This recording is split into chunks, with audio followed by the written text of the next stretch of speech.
Olá, criançada, tudo bem? Eu sou o Palhaço Barulho. Alguns já me conhecem muito de perto, outros nem tanto. Alguns conhecem de mais de perto, outros nem tanto. Mas eu estou aqui para contar uma história muito importante para vocês, a história da Páscoa. Nesses dias eu tinha pensado que a Páscoa era essa história de chocolate. Aí eu fiquei pensando, meu Deus, como que é essa história de chocolate? Porque muitas coisas são novas pra mim, eu não compreendo tudo assim. Eu vou lendo a Bíblia e vou aprendendo. Aí eu comecei na primeira pergunta. Um ovo de chocolate nasce da onde? Sai da onde? Ovo? Ovo vem das aves, das galinhas, dos passarinhos. Por que tem essa história do coelho? Não faz sentido. Não faz sentido, porque ninguém come chocolate e produz chocolate. Se aqui vocês me entendem. Aí eu fiquei, tem coisa errada nessa história. A história desse ovo, eu até tinha encomendado um ovo, assim, um ovo não muito significante. Do tamanho de um carro. É mais ou menos aquela da carruagem da Cinderela, que era uma abóbora. Eu tava pensando, vou comprar um ovo de chocolate bem grande, que eu possa entrar e passear e mostrar para as pessoas e distribuir chocolatinhos, pedacinhos para as crianças. Mas quando eu fui ler a minha Bíblia, eu descobri que não tinha nada a ver. A história é muito mais antiga. A história é muito mais detalhada. O povo de Israel ficou escravizado primeiro. Primeiro eu vou falar da primeira Páscoa. Quando se comemorou a primeira Páscoa. Por que se comemorava a primeira Páscoa? Era assim, o povo foi escravizado no Egito. Todo mundo ficou à mercê do faraó. Todo mundo ficou preso lá, trabalhando, construindo as coisas forçadamente. Muitas vezes sem comida, muitas vezes humilhado, muitas vezes até apanhando. Muitas pessoas sofreram muito. Teve pessoas até que não conseguiram sair do Egito, porque morreram por lá. Mas aí, Deus viu o coração de muitas pessoas do povo de Israel que pedia para Deus: nos livra, nos tire daqui.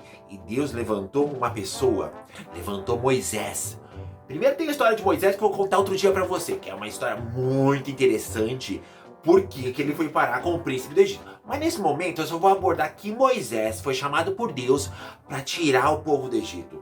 Então Moisés chegava diante do faraó e falava: deixe meu povo ir, senão mandarei tal praga. E o faraó, não vou deixar ninguém ir não. E aí, foram 10 pragas. Essa é outra história. A Bíblia tem muita história legal. Essa das 10 pragas eu vou contar outro dia pra vocês.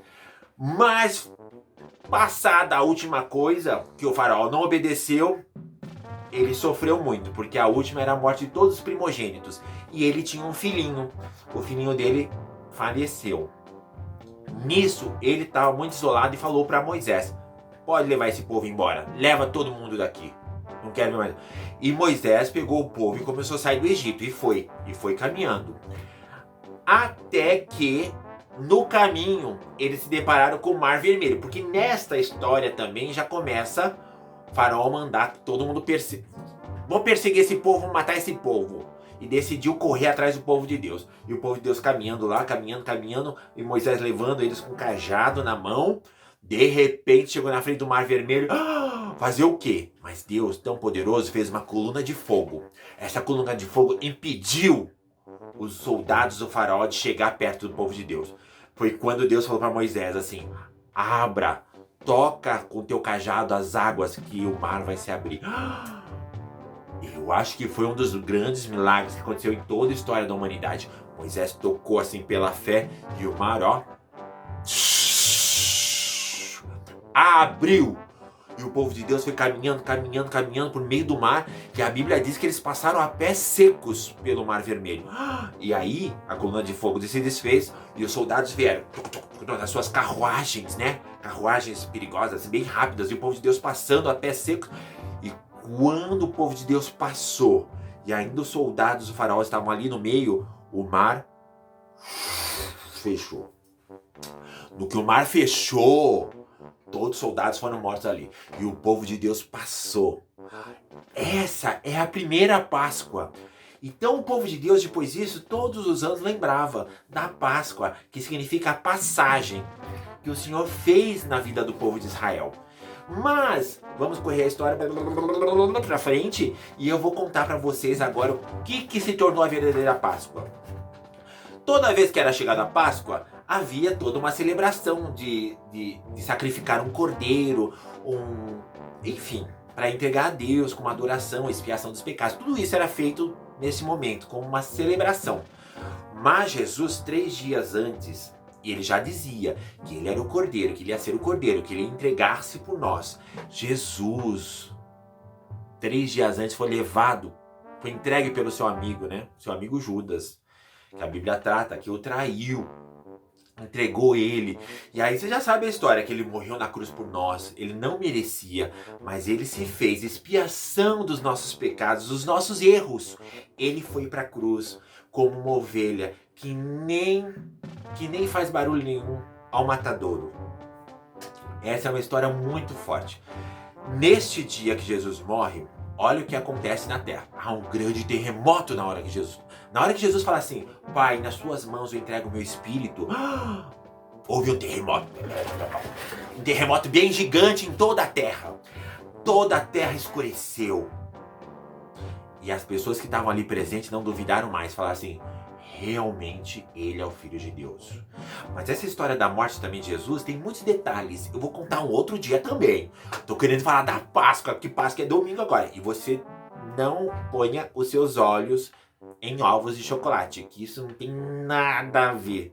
A gente precisa ter conhecimento para entender o que é a verdadeira Páscoa.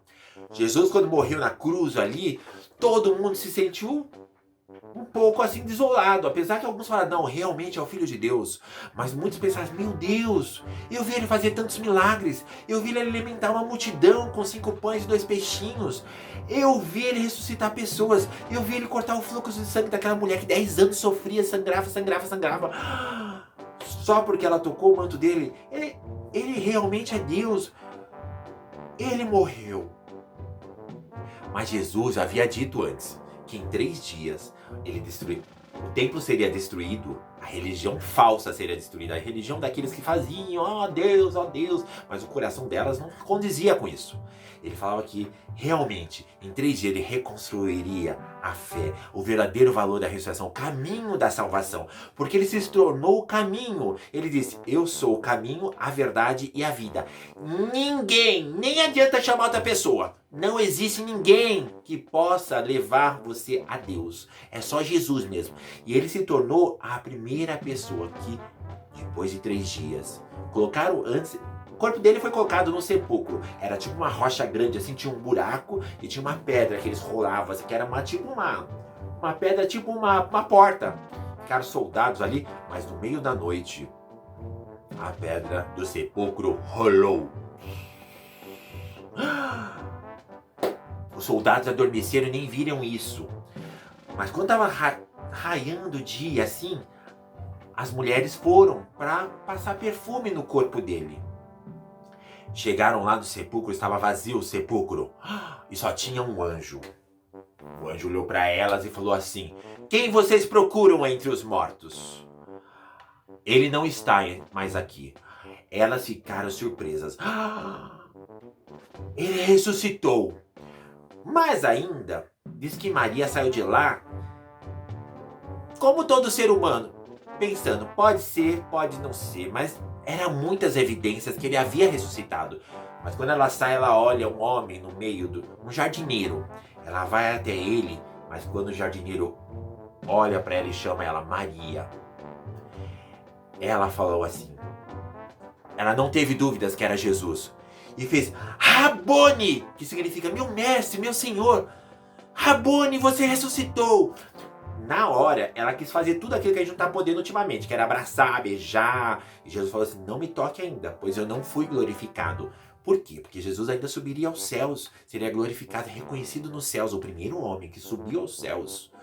E entra com toda a glória. Imagina, ele era Deus, se fez homem, se esvaziou da sua glória, mas agora ele volta com a essência de ter mostrado para todo ser humano que é possível viver sem pecado, é possível viver buscando a Ele agora, porque Ele se justificou por nós. Ele se deu na cruz para que nós fôssemos livres de todo pecado. Toda vez que a gente confessa nossos erros a Jesus, Ele nos perdoa e Ele nos deu o caminho eterno da salvação. Hoje, por Jesus, nós nos tornamos filhos de Deus, filhos da graça celestial. Nós podemos adentrar e saber que esta vida é só uma passagem, que não existe, ó morte, a vitória dela, porque Ele venceu a morte. Essa é a verdadeira história da Páscoa. Jesus ressuscitou, Ele se tornou presença viva no nosso meio, tão viva que quando Ele sobe aos céus, Ele ainda manda o Espírito Santo. Essa é outra história que eu vou te contar do Atos dos Apóstolos, quando o Espírito Santo entra no coração das pessoas e há manifestações sobrenaturais e poderosas que hoje nós podemos viver quando entregamos a nossa vida para Jesus, quando nós buscamos a Deus. É isso, espero que vocês tenham adorado a história da ressurreição. Não esqueçam, quando alguém falar assim, Feliz Páscoa com ovo de chocolate, você aceita o presente, agradece, porque chocolate ninguém rejeita, mas diz para essa pessoa com todo o coração, com todo amor, você sabia que a verdadeira Páscoa é porque Jesus ressuscitou? E Ele se tornou nosso Senhor? De todos aqueles que entregarem seu coração, Ele se torna Deus soberano sobre a vida das pessoas. Ele nos deu salvação. É por isso que nós celebramos a Páscoa, com um novo motivo de alegria. Ele se tornou o Cordeiro único, imolado por nós, para que nós tenhamos sempre e eternamente a vida com Deus, a vida eterna. Um beijo do Palhaço Barulho para você. Espero você aqui do meu lugar para lhe contar muito mais histórias da Bíblia.